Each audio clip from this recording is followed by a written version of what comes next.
former FBI Director James Comey. We're live at William & Mary, where Director Comey attended college. I'm Anderson Cooper. Thanks for joining us. Director Comey has become probably one of the most controversial figures in American politics, criticized by leaders from both parties for his decisions in the 2016 campaign and, of course, during the Trump administration.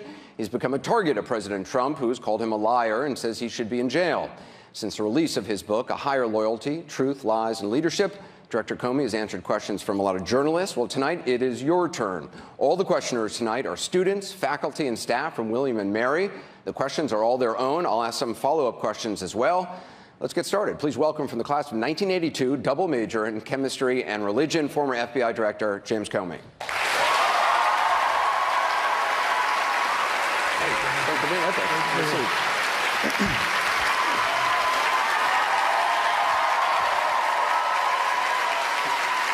Welcome. So we got a lot of questions from students, faculty, and staff. So let's get right to it. This is Zachary Smith. He's getting his master's in chemistry. Zachary, what's your question? Hi, Director Comey. Do you believe that President Trump possesses the moral and mental capacities needed to effectively lead our armed forces, given his unprecedented loyalty pledge, the general temperament, and the documented outbursts? Well, thank you for that question. Really important question. 10 seconds just to thank the students of William & Mary for coming out and for looking so good tonight. Thank you. Thank you. You're trying to get them on your side right away. No. If they're not on my side, I'm out of luck. That's a really important question. And I don't have concerns about President Trump's physical fitness, whether he has dementia. I've read stuff like that. I don't buy it. I've dealt with him. He seems to be a person of above average intelligence. My concern is with his moral fitness. I don't believe he's morally fit to be president of the United States. And I never thought I'd say that about a president, and I don't say that lightly. And I say it because a person who sees moral equivalence across both sides in Charlottesville, who treats and speaks about women like pieces of meat, and who lies constantly about things big and small and insists that we believe the lies, that person's not fit to lead, no less to be the leader of the free world, the president of the United States. And so that's what I believe. So just to be specific, you said he's morally unfit to lead the armed forces of the United States? That was his question. Yeah, I'm sorry. Morally unfit to be president of the United States, which includes commander-in-chief responsibilities. I want to do a quick follow-up. You had opportunities to stand up to President Trump when you were FBI director. When he talked about saying to you, I need loyalty, or you say he said, I need loyalty, when he said, see your way to letting Flynn go, why didn't you stand up to him face-to-face, speaking truth to power, saying that's inappropriate for you to ask me? Yeah, that's a great question. And I've asked myself those questions a lot. And I'm sure I could have done it better if I'd been better prepared for those moments. At the dinner, I think I did a reasonably good job. I gave him nothing but silence when he first asked, and then I interjected to try and explain the roles. And so I held my ground pretty well there. But you never said, that's inappropriate, sir. Not in those words, no. I think, though, by the end of the dinner, by the time he asked me the second time, a person of his intelligence would know that it was inappropriate to ask that of the FBI director. You said You said you were caught off guard. The first time I can understand being caught off guard. Once the second time, wouldn't you be prepared for him to say something that? I mean, did you not give it any thought about standing up? Well, no, I didn't expect him, honestly, to come back to it. But even after the first ask, I interjected. I keep saying that because I had to interrupt to explain the importance of distance between independence of the Justice Department from the White House and the president.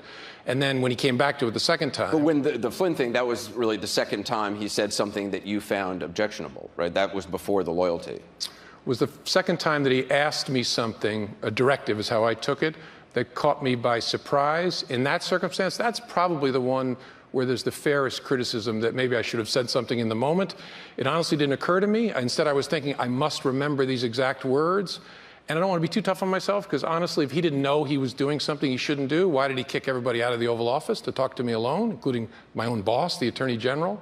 So, but that's the area where I think the feedback is fairest. We got a chance to see the memos that you wrote immediately after these, when they were released, detailing your interactions with President Trump. We first got word of these last year. You had asked a friend to share some of the details from at least one memo with the New York Times. I want to go to Evelyn Lawhorn, a senior studying government. Evelyn?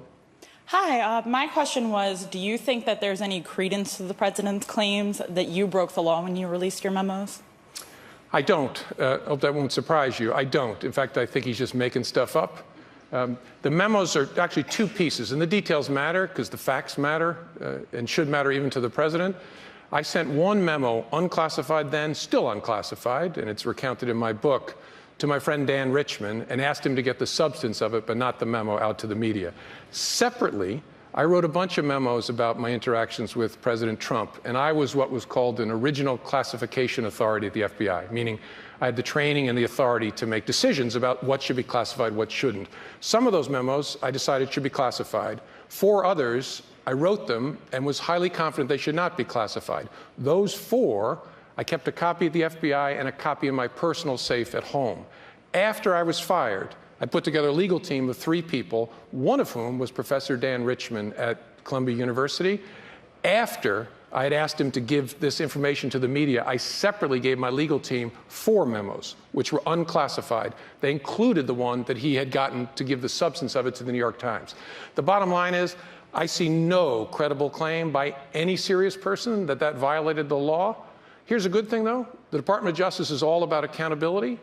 The Department of Justice Inspector General has taken a look at not whether I mishandled classified information, because that's frivolous, but whether I complied with policy as I should in making the memos and in the way I store them. But as somebody who has the authority to classify documents, you know that stuff is sometimes retroactively classified, and I believe one of the documents was retroactively classified, lowest level classification, wasn't it? Sure. So if you're releasing memos which may later on be classified, which happened to Hillary Clinton as well, aren't you taking a risk that you think you know, oh, this is not going to be classified, but it turns out one of them was retroactively? I don't think of it as a risk. You're making an educated judgment based on your training and your experience as to what's classified and what's not. But you did leak memos. I mean, is it okay for somebody at the FBI to leak something, an internal document, even if it's not classified? Isn't that leaking? Well, there's a whole lot wrong with your question, Anderson. First, I didn't leak memos. I asked a friend to communicate the substance of one unclassified memo. Whether you... Can I finish for a second? Sure, okay. One unclassified memo to the media, and I was really important. I was a private citizen. I was not an FBI employee at that time. But it was an internal document. It was a document you had written while you were FBI director. That is a leak. I mean, if you tell somebody, don't give them the document, but tell them what's in the document, that's still a leak, no? Well, not to get tangled up in it, I think of a leak as an unauthorized disclosure of classified information. Really? That's it? That's a leak? That's how I thought about it as FBI director. We investigated leaks, unauthorized disclosures. In your memo, when you said that when the president said he was eager to find leakers and would like to nail one to the door as a message, I said that. Shouldn't you be nailed to the door then? I mean, aren't you a leaker? I mean, you gave up a document that was released to the New York Times, information from that document released to the New York Times. I know you say it's not classified, but plenty of people leak non-classified information to reporters, and the White House and the FBI gets upset about it. The FBI gets upset when people make unauthorized disclosures of protected information. There was nothing protected about this. It wasn't classified. It wasn't privileged. So when you were FBI director, it's also in my book. So when you were FBI director, if somebody on your team had given a friend documents that they were writing that you were involved with and said, oh, you could just tell the New York Times what's in this document, you wouldn't have had a problem with that? It would depend on what was in the document. But even if it's not classified? Was it protected information? Was it investigative information? Was it classified information? Was it grand jury information? So I guess I'm surprised that you only think leaks, officially a leak is something that's classified. Yeah, the reason I hesitate is that's how I think about it as a lawyer and as the director of the FBI. In practice, the term gets applied to a broad range of things, so I totally get it. I intentionally gave this information to a friend, intending that it be out in the media. I wanted it to get out in the media. Right. As a private citizen, I could do that and did that, just as I've written about it in my book. All right. The next question comes from Victoria Lopez. Victoria is she's a senior studying history. And by the way, I should also point out, you're going to be co-teaching a course here at William & Mary in the fall. Yes. Right? Okay, cool. Victoria? Good evening. With the recent release of your memos, do you still think that you are suitable to teach a course on ethics and leadership, and why? I do, for the reasons I said. I mean, the facts really matter, and I believe that I acted appropriately, and I handled the memos appropriately, created them for an important and appropriate purpose. So I really don't see, and I'd be happy to debate it with anybody. We can debate it in my class, because my mind is open to other points of view, but I don't see it, honestly. I want to ask you something else that was in the memos. It was revealed the president, in a conversation with you, according to you, made a joke about how journalists might change their minds about revealing their sources if they spend a night in jail. You laughed in response. What's funny about jailing journalists? Nothing. I laughed to make it clear that was a joke. It was my way of communicating he must be kidding. The next question is from Julia Wick. She's a junior who's studying English, and she has a question about some of the allegations in the Steele dossier. Okay. Hi. What do you think would happen if there were so-called P tapes and they were leaked to the public tomorrow? Would it matter in the long run? That's a question that, first of all, I'm not going to say that word. That's a question that's you're as qualified to answer as I. I suppose it might matter in the long run to the extent it casts embarrassment and shame upon the leader of our country. But you'll be able to judge that better than I. You also said in your memos that the president told you twice that he did not spend the night in Moscow around the Miss Universe pageant. Since then, flight records, social media posts, congressional testimony, also photographs prove that he actually did spend the night in Moscow. Do you think it's significant that the president lied to you twice about that? It's always significant when someone lies to you, especially about something you're not asking about. It tends to reflect a consciousness of guilt, as we would say in law enforcement. You've noticed that in past interactions as a prosecutor, if someone's lying about stuff you haven't asked about, that's a tell? Right, two tells. If they bring things up you didn't ask about, and if they bring it up and make a false statement about it, it's not definitive, but it certainly makes you very concerned about what might be going on there. Sounds like President Trump did that a lot of times with you, brought up stuff that you haven't asked about. Correct. And again, I don't know what was in his head. I don't know whether he was intentionally misstating a fact to me, or maybe when he said it to me, he thought he had stayed overnight. But he said, that he thought he didn't stay overnight. But he definitely said that. Next question is from Carl Friedrichs. He's a professor of marine science here at William & Mary. Carl? Hello. What else do you think Putin might have on Trump that makes Trump so reluctant to criticize Russia? Do you think it might be proof that Russian organized crime money has been laundered through Trump's businesses? I don't know, and I'm not in a position to speculate. As I said, I was struck that the president was reluctant to criticize President Putin in public, and then I was very struck that he was reluctant to criticize him in private. What's behind that? I honestly don't know. You've used the word, you've said it's possible many times. Do you think, right now you're saying, I don't know. Do you think it's possible? Yes, yeah, I just don't know. And I try to say it's possible because I want to be complete and accurate. I can't rule it out, honestly. But in private conversations with you, the president would not say anything negative about Vladimir Putin. That's correct? Correct. And did he seem curious about Russian interference in the election? Did he talk to you about efforts to try to stop it in the next round of elections? He did not. In fact, one of the things we were struck by in the meeting between myself and the leaders of the other intelligence agencies with the president-elect on January the 6th, before he took office, was he had no questions, and I don't think anybody else had any questions from his team as to what the future threat from Russia might be.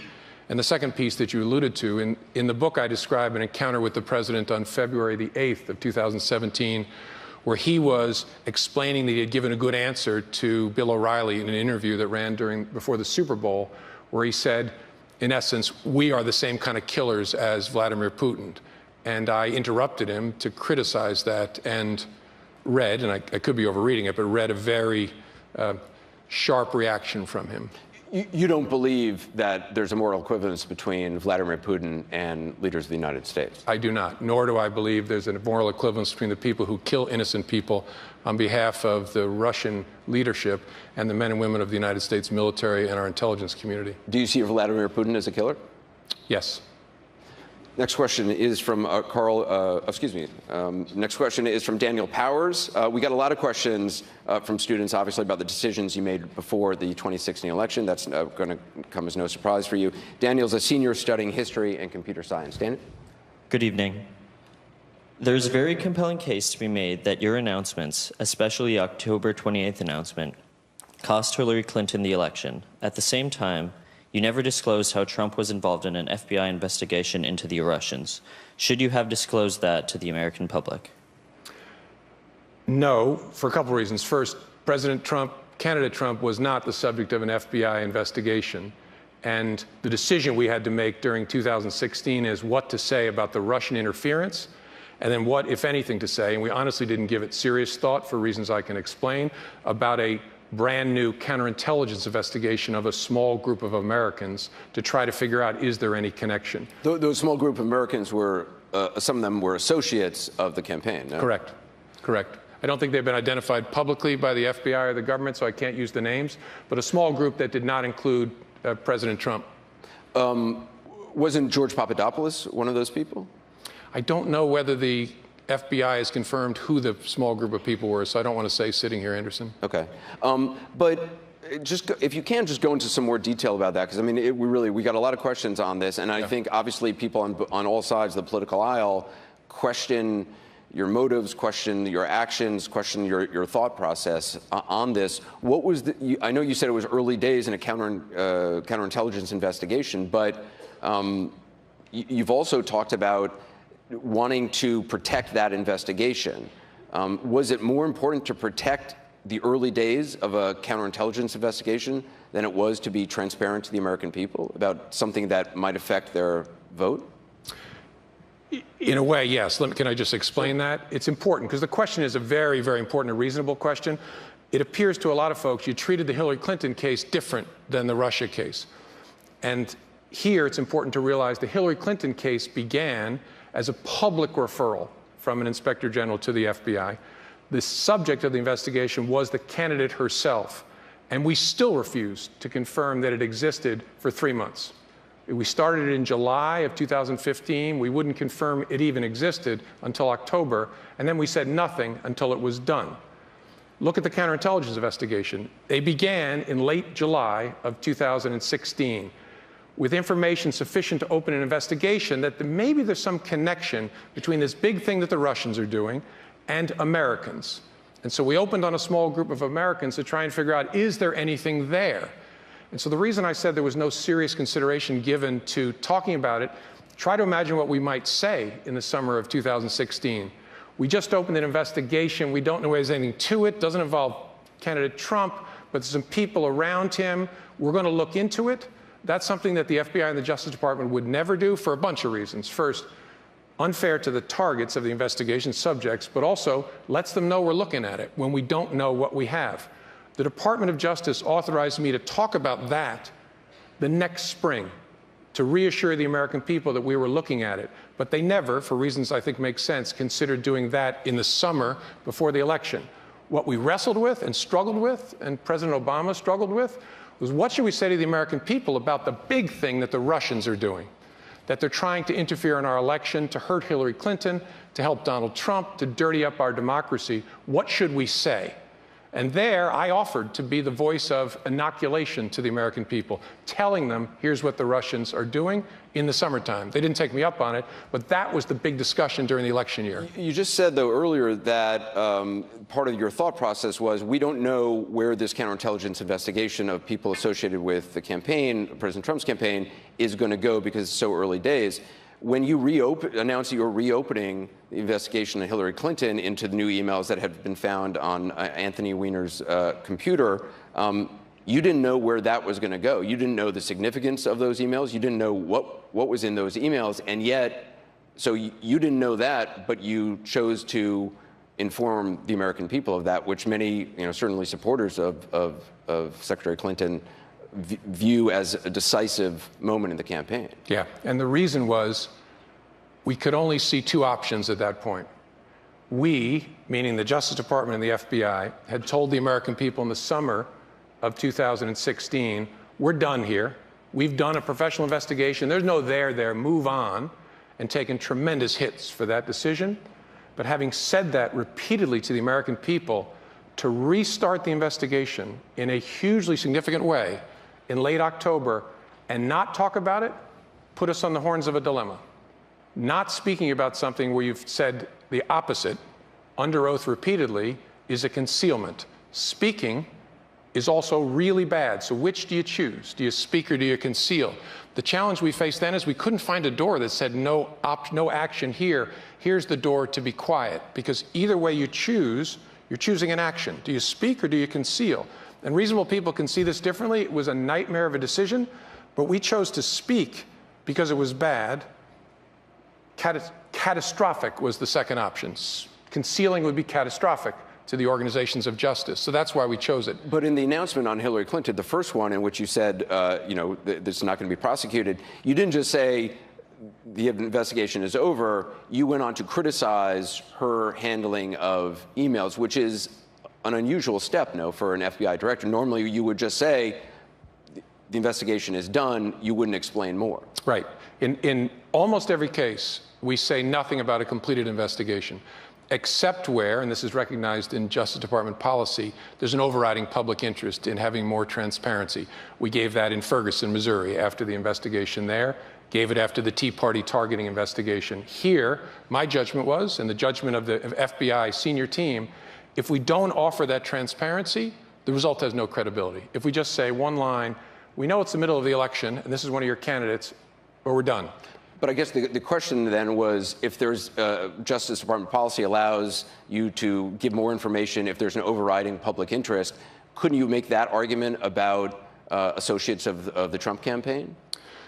You could if you knew what you had, and if it was an investigative stage where talking about it would be responsible. If we had finished a counterintelligence investigation of people close to the president, and we were in a similar posture, it would have been a much closer call, because you would have had that important exception to policy, which is if it was a powerful public interest, but it wasn't implicated in those counterintelligence cases. All right, I want to bring in another student. This is Emily Holtzman. She's a senior studying government. Emily?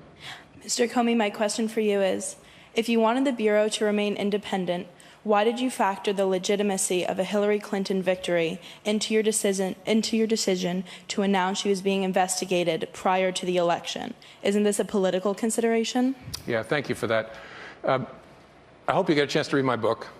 I don't remember consciously thinking about politics and polls during that period of time. In fact, I worked very hard to push it out of my head and just ask this question: which of these two nightmare choices, both of which are awful, speaking or concealing, which is most consistent with the values of the institutions of justice, FBI and the Justice Department? Which will do the least lasting damage to the FBI and the Justice Department? But the question I asked myself in the book is, given that the whole world assumed that Hillary Clinton was going to be elected, could that have had an effect on me? And the answer is, of course it could. The air I was breathing was Hillary Clinton's going to be elected. But this is something I don't think I make clear in the book. The answer would be the same. As between those two options, no matter where the polls stood, you can't conceal a material, huge change in facts from the American people when you've told them the opposite. So as between bad and catastrophic, no matter where the polls are, you're always going to have to choose bad. And no, you're going to get hammered for it, but no, you had two choices, and you chose the least bad. Let me ask you, your book is about leadership, and in the book you're saying that, and you just said it basically, that you may have your beliefs that she was going to be the next president may have subconsciously impacted the way you acted. Shouldn't a good leader be aware of assumptions that they are making in the moment, not just in hindsight? Sure, if you can bring them to consciousness. And I'm telling you the truth, I don't remember intentionally thinking about the polls, and if that makes sense to me, because the FBI wouldn't want to track the polls. I do remember one of my best lawyers at the FBI, a brilliant woman, asked a searing question, which I describe in the book. She said, should you consider that what you're about to do may help elect Donald Trump president of the United States? And I said, great question, thank you for asking it. Not for a second. Because down that path lies the death of the FBI as an independent organization, as an independent law enforcement organization. Because if we start considering whose fortunes will be affected in which way, we're just another part of the partisan tribal warfare. And so I remember it coming up. I was so glad she asked that question, and then pushing it to the side. What I'm trying to do, which I guess has surprised people, is offer introspection in a book. And I don't remember it, but it must have been part of the atmosphere in some way. You've said now that you think the country would be better if Hillary Clinton had been elected president. Why do you think that? I think the question I was asked was, maybe it wasn't the question, my answer was based on values. I think the American people were faced with a historic choice between the two most unpopular and least trusted candidates in modern history. as between the two, looking backwards in hindsight, and I didn't vote, as I hope you know, that Hillary Clinton is more enmeshed in, trained in, respectful of the norms and traditions that I'm so worried about being eroded today. So on that basis, not a policy judgment, but on that basis, yeah, that's why I said that. Do you think Hillary Clinton would have fired you as FBI director? I don't know. Well, but come on, you must have given it some thought. I mean, if you think she's going to win, you must have... I didn't think Donald Trump was going to fire me as FBI director, honestly. And so I really didn't spend time thinking about it. And I don't know the answer, even looking backwards, whether she would have. I find it hard to believe, though, that you think this person can be elected president and you don't even have, I mean, just for, a question of where you're going to live next, you weren't thinking, wow, I wonder if she's going to keep me after what I've done on the investigation. No, and maybe that sounds weird until you think about the mindset when you become FBI director. President Obama was really specific in explaining to me that he thought the most important personnel choices that a president makes are Supreme Court and FBI director. He said, because I'm picking you for the future, because I had a 10-year term. Now, the president lawfully can fire the FBI director, but Congress created that term after Watergate to send a signal, to create a culture of longevity, and that's the attitude with which I entered the job. And so I just, no matter who was going to be president, and including when I was having difficult times with President Trump, I was assuming I'll be here another 6 years as FBI director. This is Emma White. She's a senior studying psychology. Emma? In your book, you describe the qualities of an ethical leader. Do you think that effective leaders have to be ethical leaders? And how would you describe President Trump's style of leadership? I think effective leaders, to be effective in anything near the long term, have to be ethical. And what I mean by ethical is make decisions with an eye towards lasting values, above the urgency of the quarterly earnings statement or individual feelings of political forces or the news, but look at the long term and care deeply about helping their people reach their potential and find meaning in the work. To me, that's the only way to be effective as a leader, to be an ethical leader. And one other thing I'll say, to bring truth to the center of your enterprise, whether it's a nonprofit or a company or the government, to have truth at the center of it, the truth about yourself and about the troubles that you're dealing with. It's the only way to be effective in the long run. I don't believe that about President Trump. And the reason I say that is ethical leaders have external reference points. When they're making hard decisions, they draw on philosophy or religious tradition or logic or history. They draw on a set of norms and values that help them lift their eyes and figure out what the right decision is. As best I can tell, President Trump doesn't have any external reference points. And it's a hard thing to say, but I believe it. His only reference point is internal. What will bring me what I need? What will fill this hole in me, get me the affirmation I crave?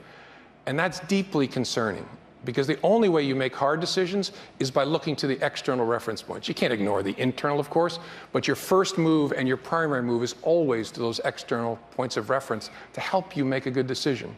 So that's why I say that. You've said, and you mentioned what you say is the president's need for affirmation. Is that something you saw in conversations with him, that in one-on-one conversations he was looking for something from you, positive, something to affirm, something to make him feel good? Yes.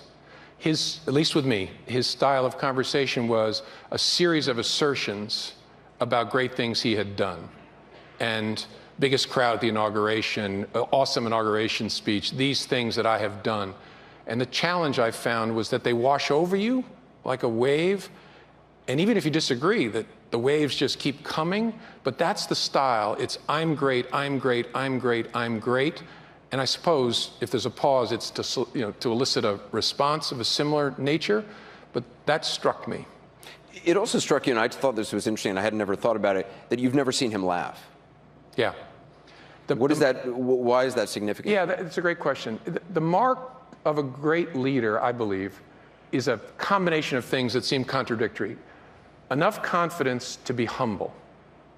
That is what an effective leader has. They're comfortable in their own skin, and it allows them to shut up and learn the truth from those around them and to take joy in their people, to love seeing them shine. Insecure people can't do any of that. They can't listen. They can't take joy in the achievements of those around them. And a marker of that balance of confidence and humility is humor. That if you are insecure, you cannot laugh. for two reasons. First, you look silly laughing, and so you expose yourself. And engaging in a humorous encounter with somebody else is a risk for an insecure leader, because I might have to acknowledge you, that you said something funny that I didn't say. And so I saw Presidents Bush and Obama both use humor effectively to relax, to put at ease, to try and get to the truth.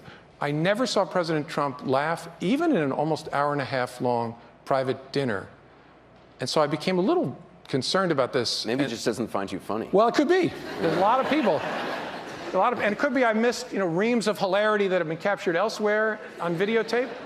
But I've actually looked for this. I've tried to find examples, and I could be overinterpreting this, but I tried to find examples of him laughing, and I could only find one in searching YouTube. And it was a... Is that what you've been doing the last couple of months? Basically, yeah. And writing, basically that's two things. Okay. Sleeping, eating, and YouTube and book.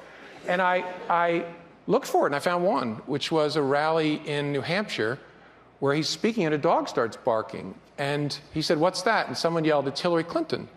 And so then he laughed, but a really mean kind of laugh, and that's the only one I could find. And so to me, that's a tell that's very concerning. Just as a positive tell is a leader who can laugh, especially at themselves, to try and get to the truth with their people. I want to introduce Abi Chadha. He's a sophomore studying finance and government. Welcome. Good evening, Director Comey. Hello. In your experience with the Trump administration, what did you feel was the attitude of the administration towards established government institutions such as the FBI?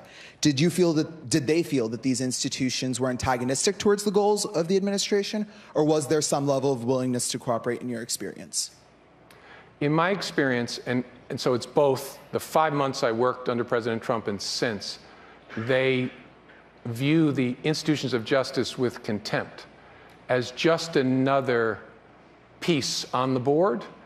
When that piece is doing something that the leadership doesn't like, it should be knocked over and dirtied up. And that is a terrible place for us to be as a country. The FBI is not politicized. That's nonsense. The FBI, though, is being politically attacked. And the reason that is so dangerous and so stupid, even if you're a Republican, we need those institutions. All of us need those institutions. And there's a reason that Lady Justice wears a blindfold. So she's not peeking out to see what President this or President that thinks about her decisions. Without that blindfold, one of the major pillars of this democracy is lost, and that should be deeply worrying to all of us, including Republicans in Congress who know better. It's not just the FBI, though, as an institution which is under attack. You have confidence in the strength of the institutions. I've had former General Michael Hayden on my program a lot, and he's talked about the thin veneer of civilization and how thin that veneer actually is. We like to think it's very deep and solid and everlasting. He uses the example of Sarajevo, a multicultural city, which was laid siege to for years. What gives you the belief that the institutions are strong enough?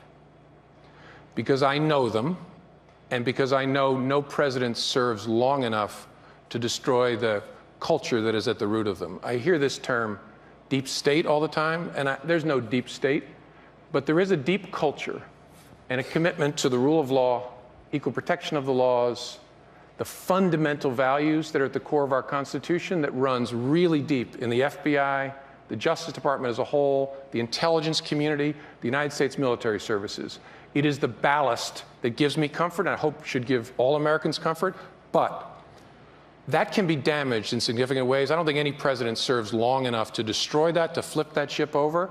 But if we are silent, tremendous damage will be done that will take us time to recover from. You said there's no deep state, but you talk about a deep culture. It doesn't sound that much different. I mean, a deep culture which has ways of doing things and believes it is the right way of doing things, isn't that some of what President Trump was elected to shake up? Absolutely not. I'm talking about a culture of commitment to the rule of law and to the values enshrined in our Constitution. That's the value at the heart of the United States military and the intelligence community and the law enforcement community. No one, I hope, voted for him with the idea that he would destroy those values. And so that's what I mean by a deep culture. It's a culture that we should celebrate, and the rest of us who are not part of it ought to make sure we call it out when we see it threatened and damaged. So when some say the deep state is trying to destroy President Trump, you're saying point blank that's not true? That's nonsense. I want you to meet Brian Connolly as a junior studying government. Brian? Thank you. In recent weeks, President Trump has nicknamed you Slippery Comey. What is your nickname for him? By the way, he's also called you shady, a showboat, a grandstander, a liar, and a leaker. And you're forgetting 2 formulations of slime ball. Right? First with no space and then with a space. I don't, and I don't even follow him on Twitter. People just tell me these things. I don't have a nickname for him. Honestly, I call him the President of the United States because I respect the office. And I